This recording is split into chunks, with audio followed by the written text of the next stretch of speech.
Kalungkot man mga katunying, pero sablay po yung paglilimlim ng ating pato. Dahil tatlo na nga lang yun, tapos sablay pa. Okay nang magkamali, basta sa bawat pagkakamaling nagagawa natin mga katunying ay meron tayong aral na natututunan. Ano sila oh? Ano? Nangangalabit to, mahilig mga labit to eh. Bali kailangan kasi nating aralin mga katunying kung ano yung mga dapat nating gawin kapag may na-encounter tayong ganong problema. Kasi kahit na sabihin natin simple lang mga katunying yung ganong problema, ay kailangan natin i-resolve.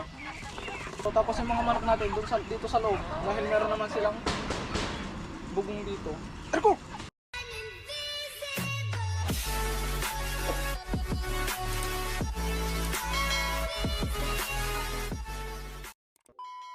What is up mga katunying, magandang umaga sa inyong lahat. At syempre, welcome back sa ating YouTube channel. At kung ngayon pala kayo nakapadpad sa aking YouTube channel mga katunying, ay hinanyayan ko kayong mag-subscribe at i-click ang notification bell para ma-update kayo sa mga susunod pa nating video. At mga katunying, syempre, a day in my garden muli tayo at gagawin natin ang ating daily routine. Syempre, ang pagpapakain ng ating mga alagang pato.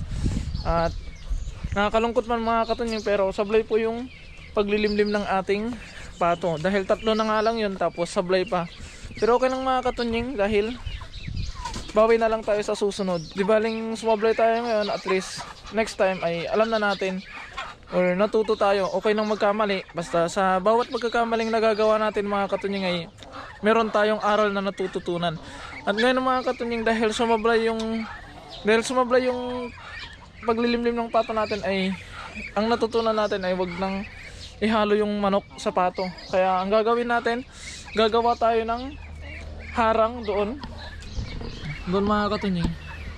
Gagawa tayo ng harang doon at doon natin ilalagay ang mga manok, para nang sa ganun ay hindi sila mahalo dito sa pato. Dahil kahapon na naman mga katunying, ng hapon ay nakita ko na naman yung kaisa-isang itlog na natira ay napisa na naman, pero yung sisiyo niya ay patay ulit mga katunying. Kaya yun yung aking nanghihinayang ako doon.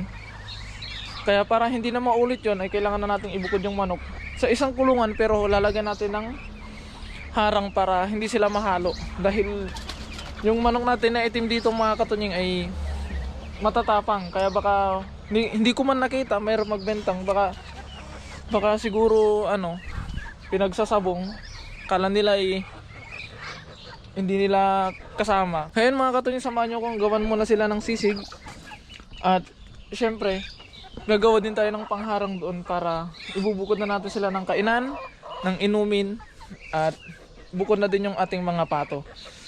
Kaya tara mga katunying, gawa na tayo ng sisig para makakain na din sila.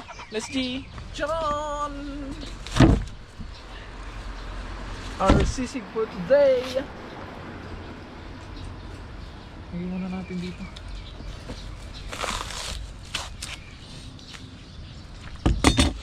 Dahil naghihintay na ang ating mga alaga, at ibubukod na natin yung mga manok para hindi na sila sayang yung sisiyo mga katunying, tatlo din yun.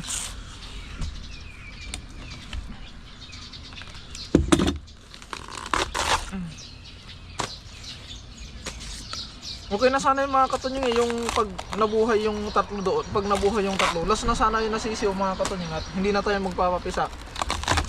Malilat ng itlog na lang ay na lang sana, ang kain na lang pang ulam or mga ganun. Kasi hindi tayo magpaparami ng pato mga katunying. Gawa nang hindi naman natin maiuwi sa Pilipinas. Ang kaso, namatay yung tatlo, kaya magpapalimlim pa tayo ulit. Nagtangkan.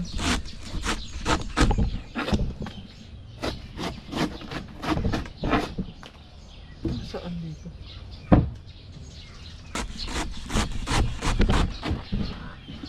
Grabe yung alog ng lamesa natin. Kung kailangan na ng brace ng lamesa natin mga katunying, umaalog na.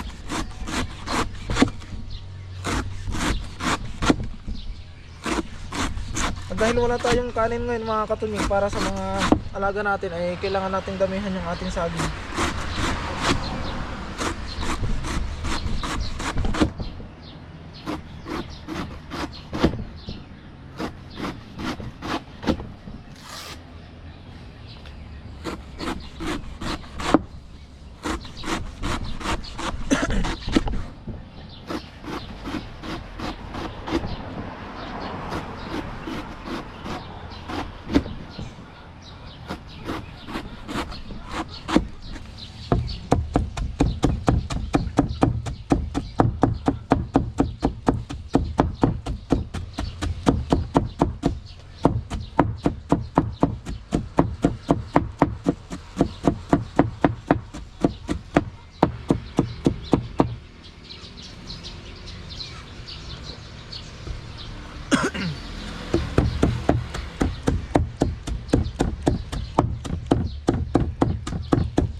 Kaso makabili na tayo ng ano mga katunying, pang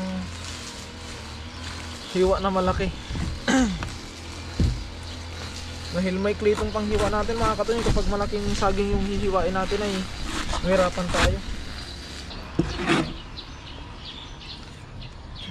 At ayun mga katunying, tapos na tayo sa paghihiwa. Ayun. Ito na ang ating sisig, kaya titimpla na natin itong mga katunying, kaso darak na lang ang ilalagay natin dahil wala tayong kanin for 2 days. Ano po hinintay natin, lagyan na natin ng darak at timplahin na natin. Nang sa ganon ay ma-serve na natin mga katunying at magawa natin yung mission natin na ibubukod natin yung manok doon sa pato mga katunying. Let's G! At ayun na nga, halina't tubigan na natin. Dan dan dan dan dan. Yun na.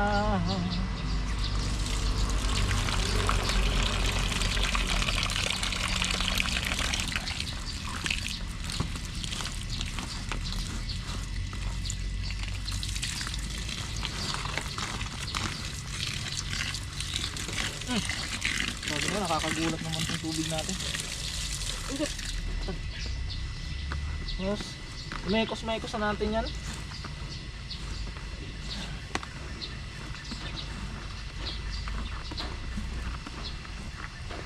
Mekos natin maigi.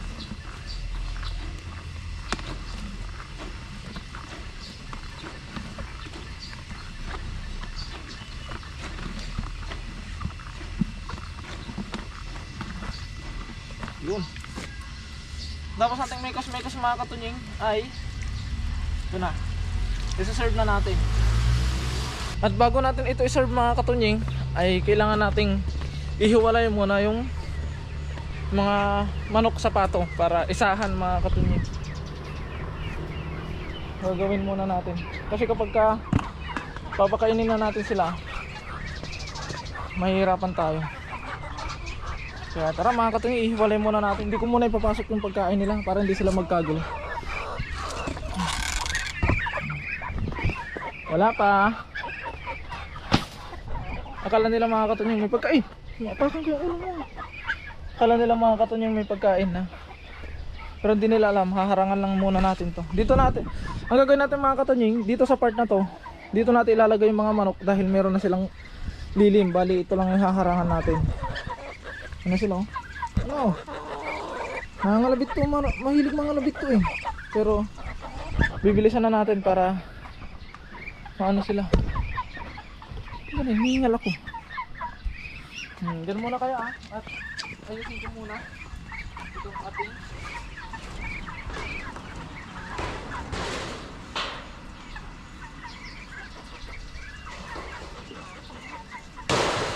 excuse me.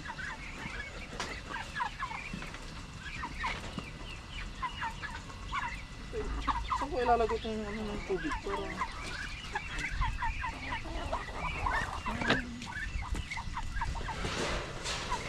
kailangan kong gawin to, pasensya na dahil kung hindi ko to gagawin ay kawawa yung ating mga maliit na bato.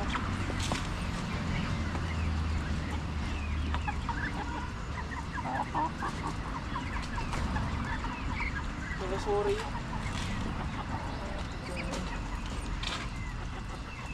Ano muna siya ngayon?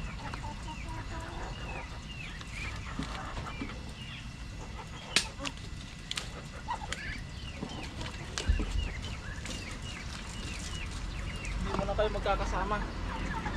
Kulang ko ng tali. Excuse. Okay. Ito na.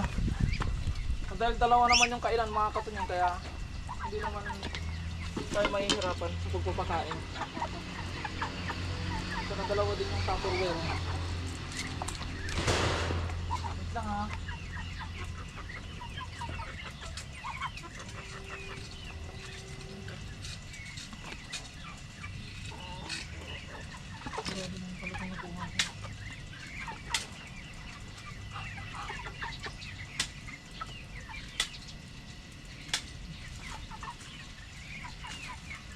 Saglit lang.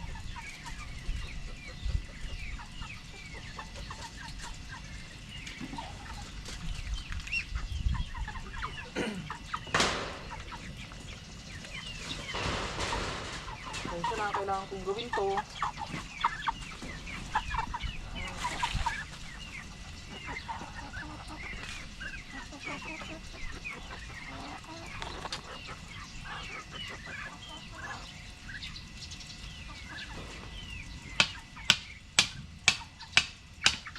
Para dito sa kakabutin yung lahat.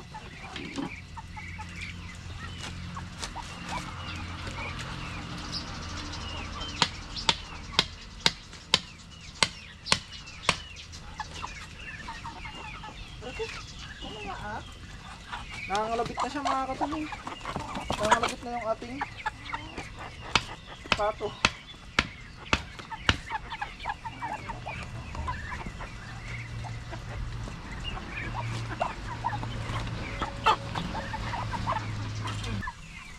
Nangangalabit na itong isang pato natin mga katuloy.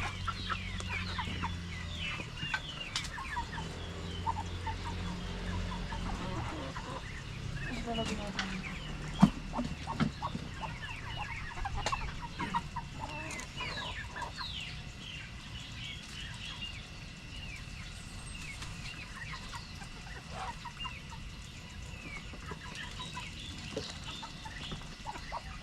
Hindi alam kung anong binabalak ko na. Ay ko! Hindi bang ganyan ha?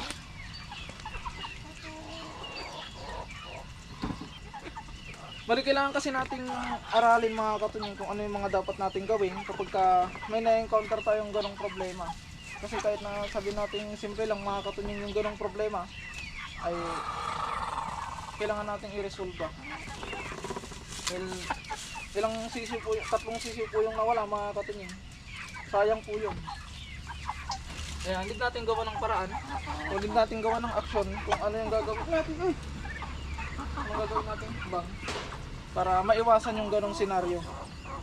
Kaya ito yung napagdesisyonan ko mga katunying, haharangan ko to. Tapos yung mga manok natin dito sa loob dahil meron naman silang bugong dito. Erko! Naglogo ka? Dahil meron naman silang bugong, hindi naman na sila maulanan mga katunying. Ngayon pumasok na agad yung isa. O, dyan ka na. Dyan ka na, pumasok ka na dyan eh. O, ang gagawin mo ngayon? Pumasok ka kasi.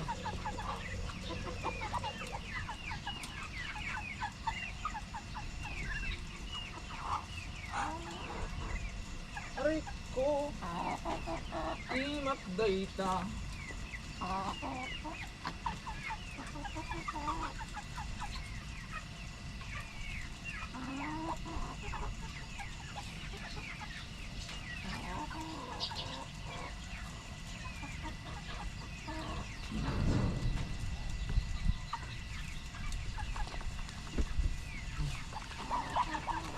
Sakitan George.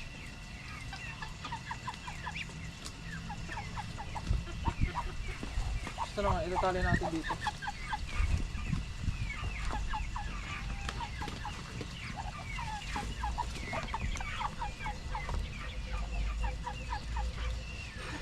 Nagtataka yung isang manok, bakit ko kinulong dito? Ano naman ako nagmamali?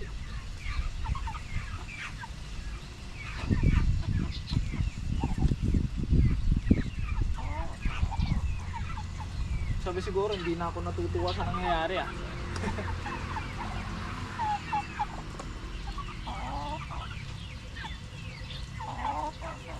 Ganun talaga. Nasaan na yung gunting? Gusto nyo pumasok sa loob, di ba? Oh, pasok. Welcome. Pasok. Rin. Pasok. Ako. Yan, grabe naman yan. Ang cute nyo. Ang cute nyo. Ngayon mga katunying ay papakainin na natin sila. I-ready na natin yung kanilang kainan. Sakit yung tinuka ng manok ah. Nangangalabit na tong mga pato natin. Hindi pa natin tuluyan natapos tong harang mga katunying dahil tatalian pa natin to. Lalagyan natin ng grease ang ganyan. Pero papakainin muna natin sila mga katunying.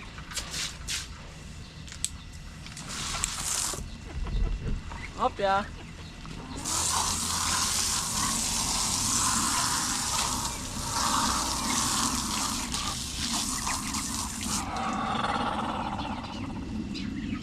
Itong isang kainan dito dito sa loob.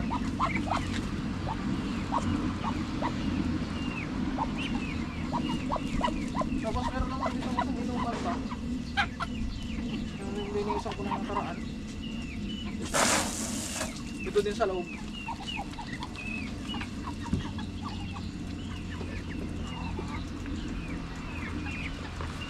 Ito namang isang inuman dito sa labas para sa mga pato naman, mga katunying. Dito ba ako? Kailangan nating aralin kung ano yung mga dapat nating i-improve dito sa ating maliit na poultry para soon, mga katunying, ay kung pala rin tayo pagpalubos ni Apo na makakuha tayo ng sarili nating farm sa Pilipinas. Kahit maliit lang, mga katunying, parang backyard lang po. At doon natin itutuloy ang pag-aalaga ng mga hayop.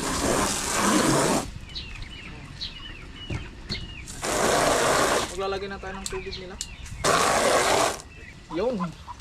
So unahin natin vlog yan, yung ating mga manok, mga katunying, para hindi sila magwala sa loob. O, dito na, dito na. Erko, hindi pa ako. Ako muntin. Uy! Dito! Walang dan dyan. Naligaw yung isang pato natin. Dito.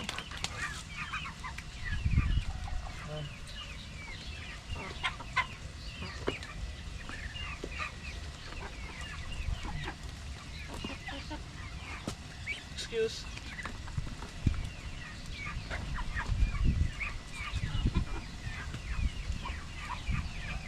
Tapos lalagyan din natin itong ating mga manok pa dito.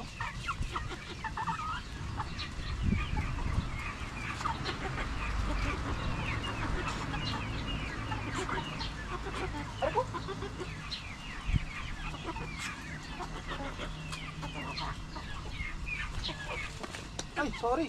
I'm sorry. I'm sorry. I'm sorry. Hindi ko nakita.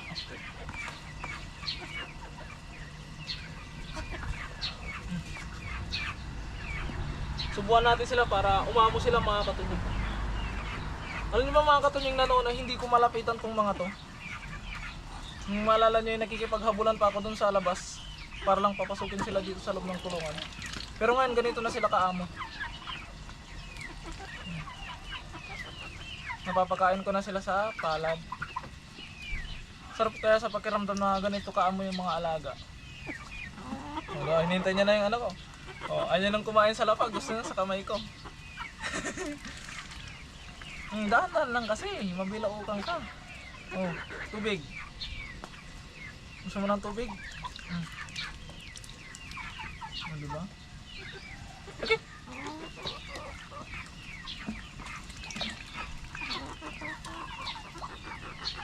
Ano? Gusto pa? May isa dito na pato, mga katunying, marunong siya mga labit. Ay, inom na siya. Inom. Marunong siya mga labit. Inom muna pala siya. Nagdadaktal ngamin dito ko.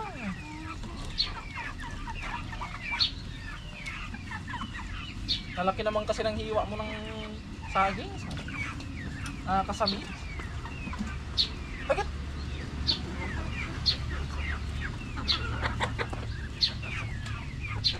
Yung mga manok natin gusto pa rin lumabas dahil siyempre nasanay sila sa malawak, mga katunying. Pero hindi na pwede.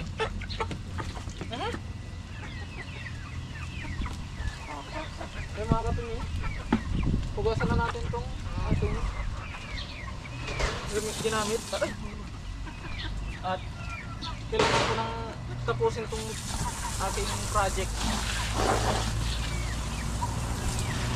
Dahil papakain pa tayo dito sa kabila. Uy! Hulog! Magpapakain pa tayo sa mga manok, mga katunying, sa kabila. At soon ay pakakawalan na natin dito yung mga manok para meron silang kasama. Pero sa ngayon ay sila lang muna dahil ayusin muna natin to. Atin, mga katunying, ito na yung ginawa natin sa ating kulungan. Bale, nilagyan natin ng division dito sa part na to. Ayan siya. Para mabukod natin yung manok. At dito naman yung pato. Hindi ko naman pwedeng ilagay doon yung manok, mga katunying, dahil sa part na yon ay ang itlogan ng ating mga alaga. At dito lang naman ang may bubong. Di naman natin pwedeng harangan yung buong ganyan dahil walang liguan yung ating pato. Kaya ito lang sapat na sa kanila to, malawak-lawak na din to mga katunying. At meron naman na silang bubong, hindi na sila mauulanan, hindi na sila lalamigin. Kaya ayun, doon na tayo sa labas mga katunying para magawa naman natin yung ating isa pang daily routine. Ayun ay ang pagpapakain ng ating mga manok sa labas. Ito naman mga manok naman to na pang mga katunying 45 days. Pero hindi ko lang kung 45 days na ba itong mga to.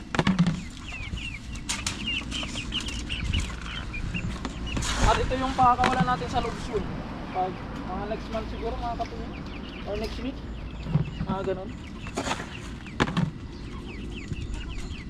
Isama na natin dun sa mga manok natin sa loob.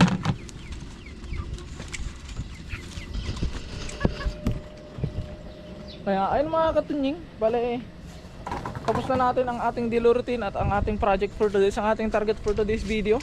Kaya ngayon mga katunying ay oras na din para gumawa ng mga personal na bagay tulad ng mga paglalaba, ganun. Dahil bukas ay pasok na naman natin mga katunying, pasok na naman sa trabaho at isang linggo na naman tayong hindi halos di makakapagtrabaho sa garden. Kaya ayun mga katunying, dito na lamang muna ang update dito sa ating mini garden. Kaya maraming salamat sa walang sawa niyo pong suporta sa akin at sa aking mga nakakasama.